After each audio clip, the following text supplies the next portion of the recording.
मृत्यु टाले नहीं टलती, यह एक परम सत्य है। आइए इसे एक कहानी के माध्यम से सुनते हैं। दोस्तों, एक बार भगवान विष्णु गरुड़ पर बैठकर कैलाश पर्वत पर गए। द्वार पर गरुड़ को छोड़कर खुद शिव से मिलने अंदर चले गए। तब कैलाश की अपूर्व प्राप्ति शोभा को देखकर गरुड़ मंत्रमुग्ध थे कि तभी उनकी नजर एक खूबसूरत छोटी सी चिड़िया पर पड़ी। चिड़िया कुछ इतनी सुंदर थी कि गरुड़ के सारे विचार उसकी तरफ आकर्षित होने लगे। उसी समय कैलाश पर यमदेव पधारे और अंदर जाने से पहले उन्होंने उस छोटी सी चिड़िया को आश्चर्य की दृष्टि से देखा। गरुड़ समझ गए कि उस चिड़िया का अंत निकट है और यमदेव कैलाश से निकलते ही उसे अपने साथ यमलोक ले जाएंगे। यह नजारा देखकर गरुड़ को दया आ गई।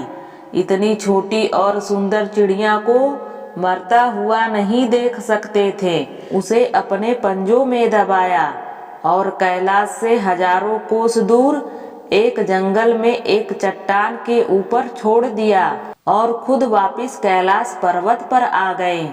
आखिर जब यम बाहर आए तो गरुड़ जी ने पूछ ही लिया कि उन्होंने उस चिड़िया को इतनी आश्चर्य भरी नजरों से क्यों देखा था, किंतु जब वो यहाँ नहीं है तो निश्चित ही वो मर चुकी होगी। यम देवता बोले, हे गरुड़, जब मैंने उस चिड़िया को देखा तो मुझे ज्ञात हुआ कि वो चिड़िया कुछ ही पल बाद यहाँ से हजारों कोस दूर एक नाग द्वारा खा ली जाएगी।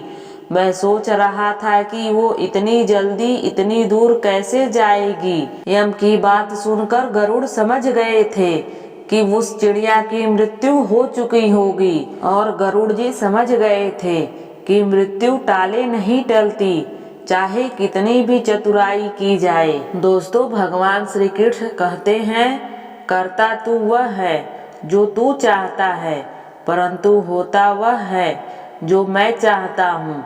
कर तू वह जो मैं चाहता हूँ, फिर होगा वो जो तू चाहेगा।